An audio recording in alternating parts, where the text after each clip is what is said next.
pointer to Nigeria's imminent collapse. There has been call across board from religious leaders, political leaders, and even zonal groups that Nigeria is at the verge of breaking up, that the only way out is restructuring, or better still, devolution of powers at the center. The newsguru.com, in its usual style of getting to the roots of typical issues, conducted a series of interviews with critical stakeholders on the Nigerian project. Their views and opinions are well orchestrated, and so their views are revealing as to how Nigeria can right the wrongs of the past and forge ahead as the signal of NSAS agitation for self-determination. From the southwest and southeast continue to reverberate, making Nigeria to be comfortably seated on a keg of gunpowder capable of blowing Nigeria into shreds. TNG spoke with a former governor of Edo State, Senator Osahemen Osubo, a professor of law. 3 serving members of the National Assembly see their views.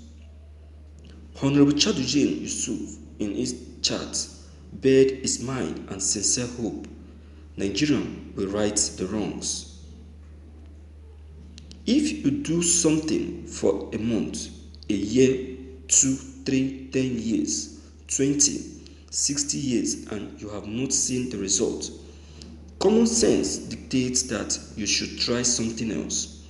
It is glaring clear that Nigeria, the way it is structured, cannot and will not produce the Nigerian of our dream.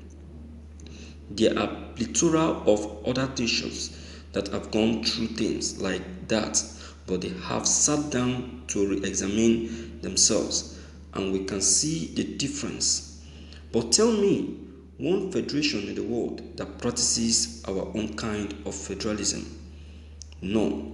A unitary in federal name, unitary system of government in federalism. If you have a unitary system of government that has a parliamentary kind of it, it would have been okay. You say the parliament and executive have a synergy. So the agitation are a reflection of the note to equilibrium, but it is natural. Nature will naturally find solution to frictions.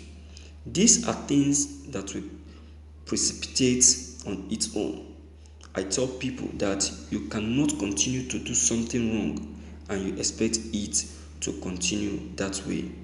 Nature has a way of precipitating need for change. It is better we forward looking and prepare ahead of time to change than for nature to produce the change itself. And the end SARS thing in 2016, there was cry about SARS. It wasn't this huge, but we did nothing. So this fake life, this unreal and very hypocritical, a surface dressing mentality to governance can take us out of the woods. So those agitations are legitimate. There was an attempt under Jonathan by the National Conference and these things came up. But this government came and jettisoned it, and things that were not yet in law were brought into budget. In the first budget of this country, Buhari brought frontier exploration. Frontier exploration was a proposal of the northern part of the country as prerequisite to accept the petroleum industry bill to pass the community ownership of some infrastructural development for the oil communities. So when this government came, the first budget it prepared in 2016, they had 60 billion for frontier exploration. So he came and he began to execute your interest as it suits where you come from, and you feel others will not agitate and feel funny about it. Equity is not invisible.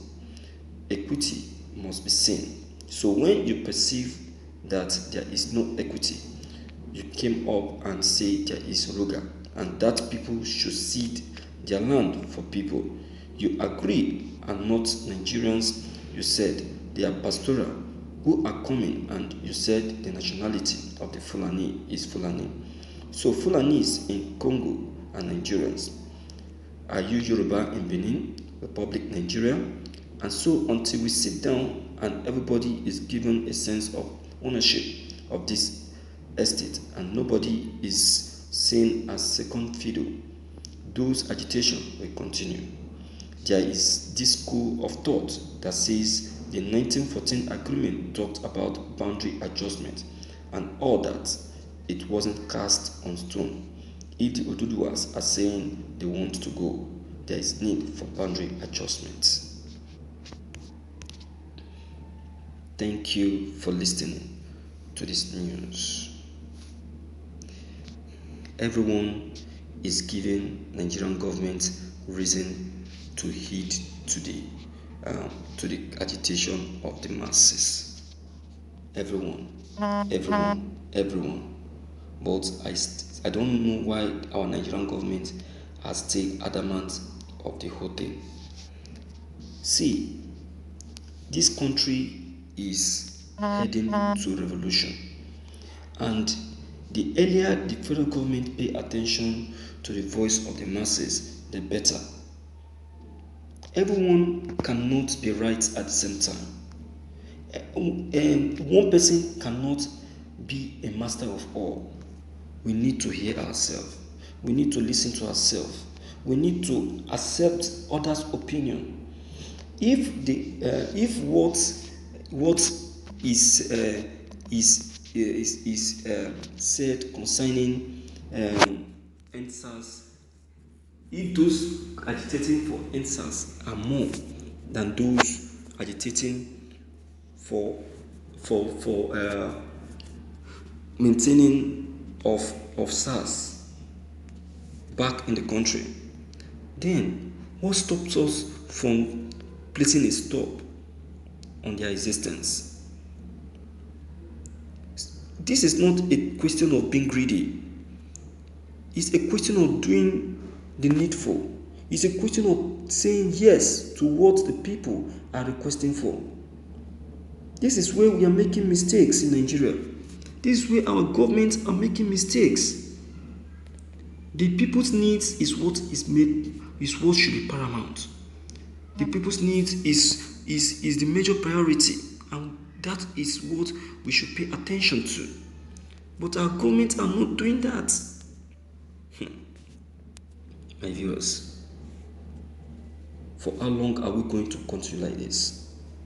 For how long? Please, viewers, I don't really know what your own idea or comments concerning all that have just been said, but I know that you have something to say. Please, deem it fit to leave your own comment below the comment box. Click on the subscription button as well as bell button to get updated whenever we upload any new videos. Thank you.